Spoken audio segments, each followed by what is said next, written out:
सभी को यथा योग्य प्रणाम। विद्यार्थियों, कैसे हैं आप?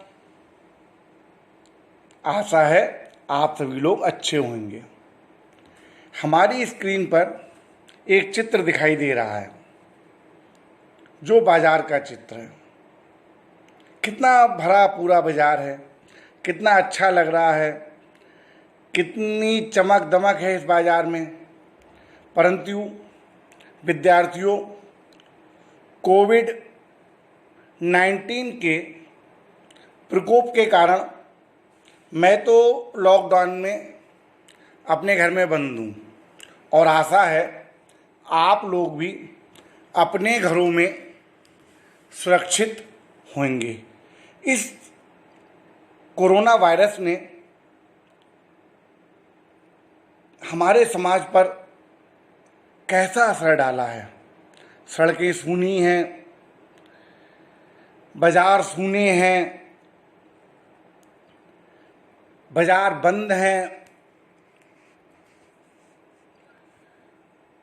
परंतु किसी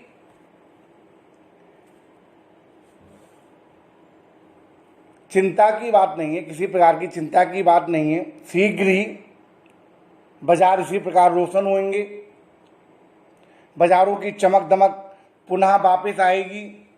और विद्यार्थियों, बहुत दिन हो गए हम और आप एक दूसरे से आमने सामने नहीं मिल पा रहे हैं। ऑनलाइन कक्षाओं के माध्यम से तो हम लोग मिल रहे हैं, परंतु नहीं मिल पा रहे हैं। कोई चिंता की बात नहीं है, अतिशीघ्र हम लोग इसी प्रकार विद्यालय में मिलेंगे। पुनः हमारे विद्यालय में सुबह प्रार्थना सभा होगी, हम सभी लोग राष्ट्रीय गान गाएंगे और फिर पठन पाठन करेंगे। विद्यार्थियों, जैसा कि मैंने बताया कि बाजार हमारे पाठ्यक्रम में बाजार दर्शन नाम का एक पाठ है और आज यही हमारी पाठ योजना है। बाजार दर्शन कक्षा 12वीं के लिए। बाजार दर्शन श्री जैनेन्द्र कुमार जी द्वारा लिखित एक मनोवैज्ञानिक निबंध है। आइए जैनेन्द्र जी का जीवन परिचय जान लेते हैं। प्रसिद्ध उपन्यासकार जैनेन्द्र कुमार का जन्म सन 1905 में अलीगढ़ में हुआ था। दुर्भाग्यवश बचपन में ही इनके पिताजी का देहांत हो गया और इनके मामा ने इनका पालन पोषण किया। इनकी प्रारंभिक शिक्षा दीक्षा हस्तिनापुर के गुरुकुल में हुई और इन्होंने उच्च शिक्षा काशी हिंदू विश्वविद्यालय बनारस में ग्रहण की। सन 1921 में गांधी जी के प्रभाव के कारण इन्होंने पढ़ाई छोड़ दी और असहयोग आंदोलन में भाग लिया। अंत में ये स्वतंत्र रूप से लिखने लगे। इनकी साहित्य सेवा के कारण ही 1984 में इन्हें भारत भारती सम्मान मिला। भारत सरकार ने इन्हें पद्म भूषण से सम्मानित किया और साहित्य सेवा के कारण ही आपको साहित्य अकादमी पुरस्कार भी प्राप्त हुआ है। विद्यार्थियों, ऐसी महान विभूति मनोवैज्ञानिक निबंध के जनक श्री जैनेन्द्र कुमार जी का निधन सन 1990 में दिल्ली में हुआ। विद्यार्थियों, अब पाठ प्रारंभ करते हैं बाजार दर्शन। तो बाजार दर्शन पाठ का प्रतिपाद्य हम जानेंगे। बाजार दर्शन निबंध में गहरी वैचारिकता व साहित्य के सुलभ लालित्य का संयोग है। कई दशक पहले लिखा गया ये लेख आज भी उपभोक्तावाद व बाजारवाद को समझाने में बेजोड़ है। जैनेन्द्र जी अपने परिचितों मित्रों से जुड़े अनुभव बताते हुए यहाँ ये स्पष्ट करते हैं कि बाजार की जादुई ताकत मनुष्य को अपना गुलाम बना लेती है। यदि हम अपनी आवश्यकताओं को ठीक ठीक समझकर बाजार का सदुपयोग करें तो उसका लाभ उठा सकते हैं। इसके विपरीत बाजार की चमक दमक में फंसने के बाद हम असंतोष, तृष्णा और ईर्ष्या से घायल होकर सदा के लिए बेकार भी हो सकते हैं। लेखक ने कहीं दार्शनिक अंदाज में तो कहीं किस्सागो की तरह अपनी बात समझाने की कोशिश की है। इसी क्रम में इन्होंने केवल बाजार का पोषण करने वाले अर्थशास्त्र को अनीति शास्त्र बताया है। अब लेखक शुरू करता है कि लेखक अपने मित्र की कहानी बताता है कि एक बार वे बाजार में मामूली चीज़ लेने गए, परंतु जब वापस लौटे तो उनके पास बहुत सारे बंडल थे, बहुत सारे थैले थे। लेखक के पूछने पर उन्होंने अपनी पत्नी को दोषी बताया। लेखक कहता है कि पुराने समय से पति इस विषय पर पत्नी की ओट लेते रहे हैं, परंतु लेखक कहता है कि इसमें मनी बैग अर्थात पैसे की गर्मी भी विशेष भूमिका अदा करता है।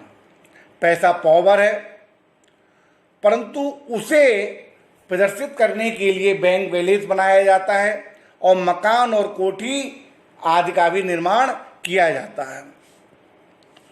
पैसे की परचेजिंग पावर के प्रयोग से पावर का रस मिलता है। कुछ लोग संयमी भी होते हैं, वे पैसे को जोड़ते रहते हैं तथा पैसे के जुड़ा होने पर स्वयं को गर्वीला महसूस करते हैं। बहुत सारे लोग ऐसे होते हैं जो बचत करते हैं और पैसा जुड़ा होने पर ये गर्व महसूस करते हैं कि आज मैंने बचत की है और मेरे पास इतना धन एकत्र है। लेकिन लेखक का मित्र क्या कहता है? मित्र ने बताया कि सारा पैसा खर्च हो गया, जो हमने खरीदारी की वो सारा, उसमें सारा पैसा खर्च हो गया। लेखक कहता है मित्र की अधिकतर खरीद परचेजिंग पावर के अनुपात से आई थी, ना कि जरूरत की।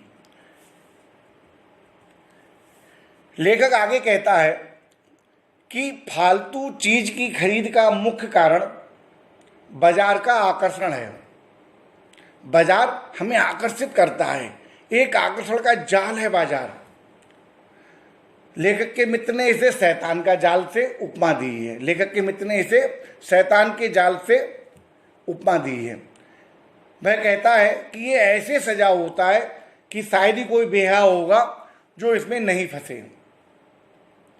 बाजार अपने रूप जाल में सबको उलझाता है, लेकिन इस बाजार के आग्रह में, आमंत्रण में आग्रह नहीं है। ऊंचे बाजार का आमंत्रण कैसा होता है? मूक होता है, बिल्कुल साइलेंट होता है। बाजार अपनी वस्तुएं आपके सामने प्रदर्शित करता है और हम उसके मोह जाल में फंसे जाते हैं। ऊंचे बाजार का आमंत्रण मूक होता है, ये इच्छा जगाता है। हर आदमी को चीज की कमी महसूस होती है कि ये मेरे पास ये वस्तु नहीं है, मुझे खरीदनी चाहिए। चाह और अभाव मनुष्य को पागल कर देता है। असंतोष कि मेरे पास ये वस्तु नहीं है। तृष्णा और ईर्ष्या, ईर्ष्या किसी से भी हो सकती है, पड़ोसी से हो सकती है या हमारे किसी जानने वाले से हो सकती है कि उसके पास ये वस्तु है, मेरे पास नहीं है। तो कह रहा है लेखक, असंतोष, तृष्णा और ईर्ष्या से मनुष्य सदा के लिए बेकार हो जाता है। इधर लेखक एक दूसरे मित्र का भी उदाहरण दे रहा है कि लेखक का दूसरा मित्र दोपहर से पहले बाजार गया था और शाम को वापस आया, और जब आया तो खाली हाथ आ गया।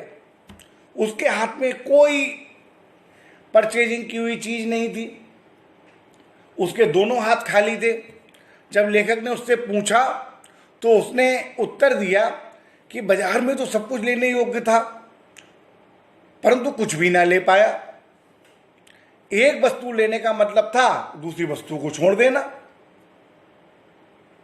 तो मुझे कुछ समझ में नहीं आया कि मैं किस वस्तु का क्रय करूं और किस वस्तु को छोड़ दूं। अगर अपनी चाह का हमें पता नहीं है तो सब ओर की चाह हमें घेर लेती है और ऐसे में कोई परिणाम नहीं होता। बाजार में रूप का जादू है, ये रूप का सौंदर्य फैलाता है, हमें मोहित करता है। लेकिन लेखक कह रहा है ये तभी असर करता है जब जेब भरी हो तथा मन खाली हो। ये मन व जेब के खाली होने पर भी असर करता है। खाली मन को बाजार की चीज़ें निमंत्रण देती हैं। मनुष्य का सभी चीज़ें खरीदने का मन करता है। अब लेखक कह रहा है लेकिन होता क्या है कि जैसे ये जादू उतरता है बाजार का, हम परचेजिंग कर हम वस्तुएं खरीद कर, हम बाजार के रूप जाल में फंसकर अपनी सीमा से अधिक, अपनी आवश्यकता से अधिक वस्तुओं का क्रय कर लेते हैं। परंतु जैसे हम घर पहुंचते हैं तो ये जादू उतर जाता है। ये जादू उतरते फैंसी चीज़ें हमें आराम नहीं देती हैं, अपितु खलल ही डालती प्रतीत होती हैं। लेखक कह रहा लेकिन इससे एक बात होती है कि इससे स्वाभिमान बढ़ता है और अभिमान बढ़ता है। स्वाभिमान के साथ साथ अभिमान भी बढ़ता है। बाजार के जादू से बचने का एकमात्र उपाय है। क्या उपाय है? कि बाजार जाते समय आपका मन खाली ना हो। आपके मन में ये धारणा होनी चाहिए, नहीं, मुझे जितनी आवश्यकता है उतनी वस्तुएं मेरे पास हैं। मन में लक्ष्य हो तो बाजार आनंद देगा। जिस वस्तु को आप खरीदने गए केवल उसी वस्तु को खरीदिए तो बाजार आनंद देगा, वह आपसे कृतार्थ होगा। बाजार की असली कृतार्थता है आवश्यकता के समय काम आना। मन खाली रखने का मतलब यहाँ मन बंद करने से नहीं है।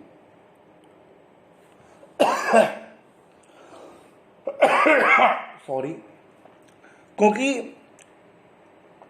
शून्य होना यहाँ ये तात्पर्य नहीं कि मन को शून्य कर दिया जाए, क्योंकि शून्य होने का अधिकार बस परमात्मा का है जो सनातन भाव से संपूर्ण है। परमात्मा ही संपूर्ण है, मनुष्य अपूर्ण है।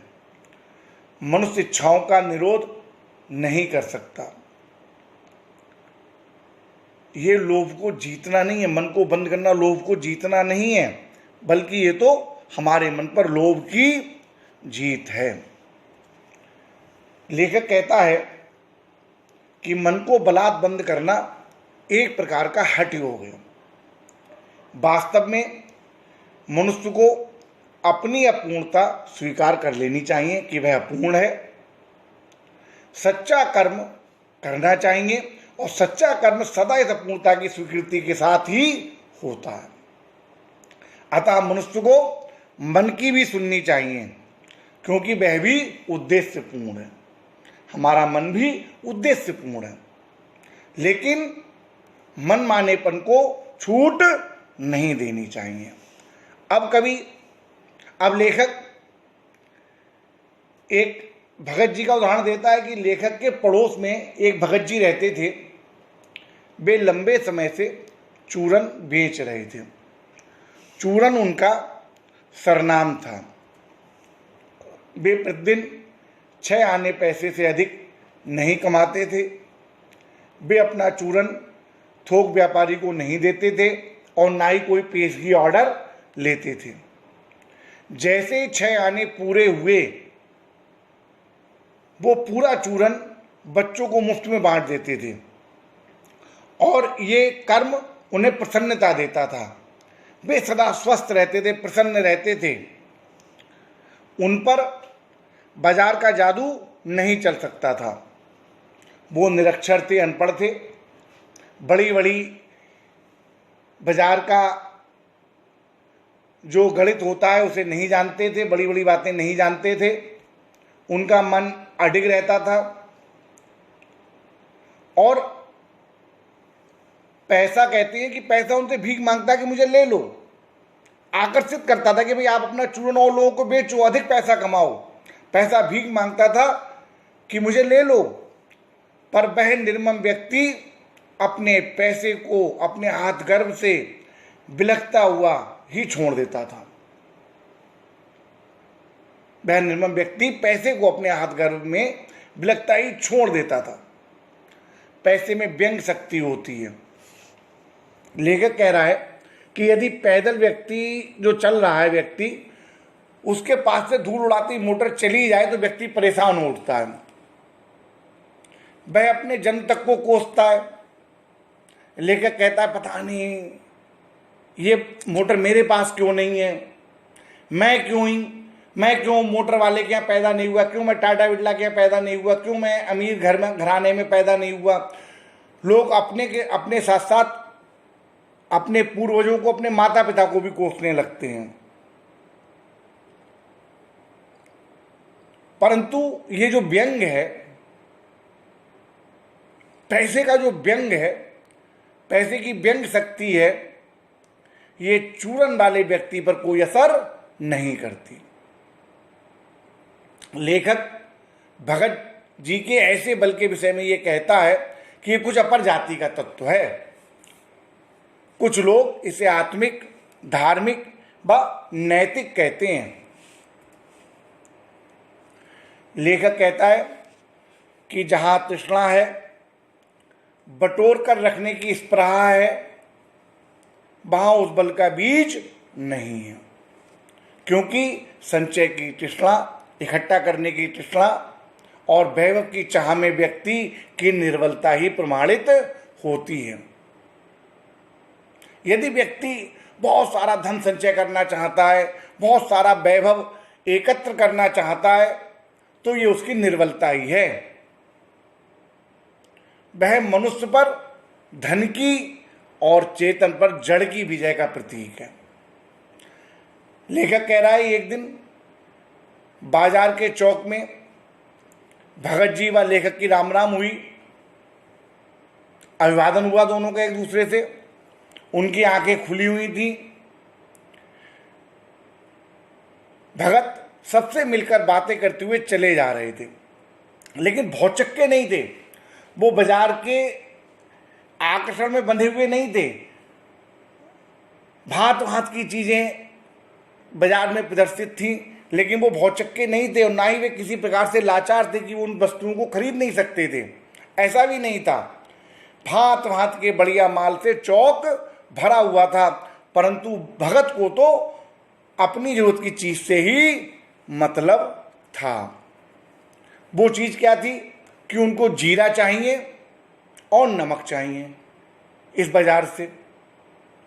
वे रास्ते के फैंसी स्टोरों को छोड़कर सीधे पंसारी की दुकान पर अपने काम की चीज लेने चल पड़ते हैं और वहां से जीरा और नमक, जो कि चूरन के लिए आवश्यक था, आवश्यक सामग्री है, उसे खरीदकर पुनः अपने घर की ओर वापस चल पड़ते हैं।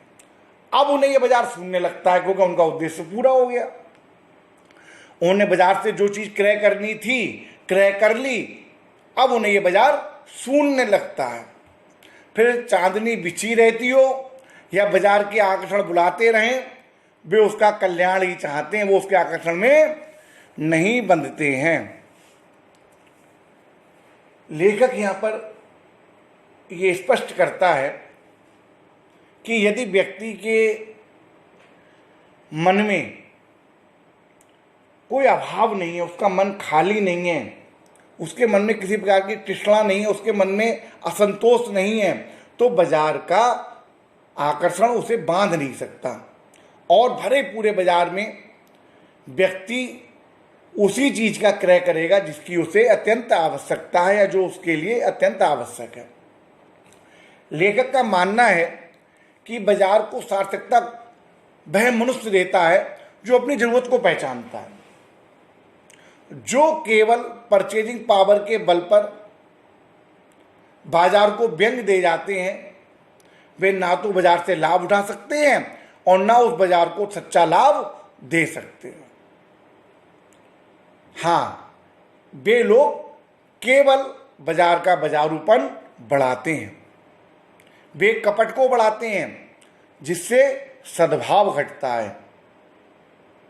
वो प्रदर्शित करते हैं, अपने आप को श्रेष्ठ प्रदर्शित करते हैं उन वस्तुओं को खरीदकर जो आवश्यक नहीं है, और उससे क्या होता है, समाज में सद्भाव घटता है।